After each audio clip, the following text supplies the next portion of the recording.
आज हम लोग रक्तचाप का अध्ययन करेंगे। जैसा कि हम लोग जानते हैं कि हृदय एक केंद्रीय पंप अंग, जिसे अंग्रेजी में सेंट्रल पंपिंग ऑर्गन कहते हैं, की तरह कार्य करता है। इसका काम रक्त पर दबाव बनाकर उसका परिसंचरण पूरे शरीर में कराना है।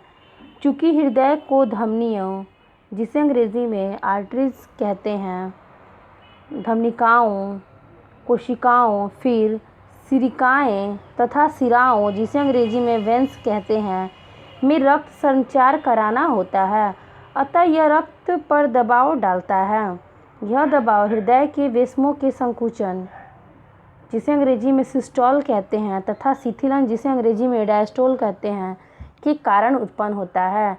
सिराओं की अब आगे देखते हैं अपेक्षा धमनियों के रक्त पर यह दबाव ज़्यादा होता है।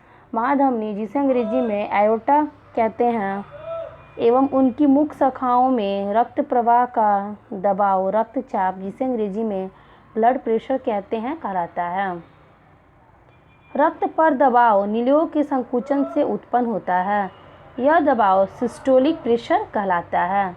सिस्टोलिक प्रेशर 120 mm पारे, जिसे अंग्रेजी में मरकरी कहा जाता है, और रसायन विज्ञान में इसे संकेत के रूप में Hg लिखा जाता है, के स्तंभ द्वारा उत्पन्न दाब के बराबर होता है।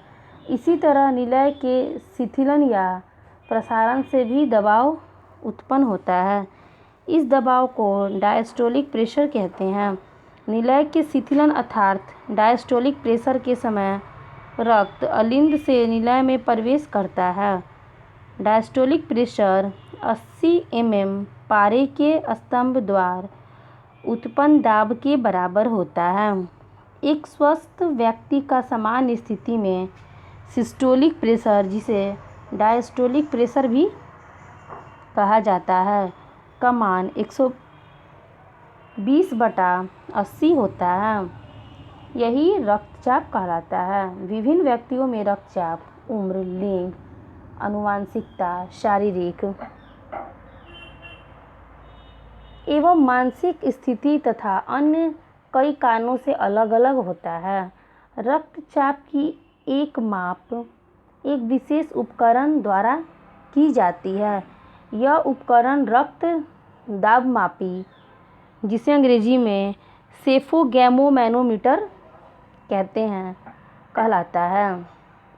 सामान्य से अधिक उच्च रक्तचाप हाइपरटेंशन कहलाता है।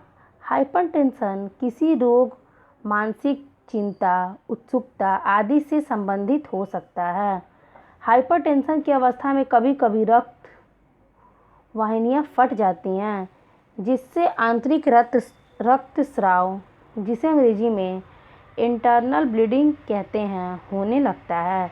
इसके कारण कभी कभी हृदयाघात, जिसे अंग्रेजी में हार्ट स्ट्रोक कहते हैं, भी हो जाता है। हाइपरटेंशन के कारण जब मस्तिष्क की रक्त कोशिकाएं फट जाती हैं, तब मस्तिष्क को रक्त और उसके साथ ऑक्सीजन तथा पोषण उचित मात्रा में नहीं मिल पाता है। इससे मस्तिष्क समान रूप से काम करना बंद कर देता है। इसी के साथ हमारा अध्याय समाप्त होता है। धन्यवाद।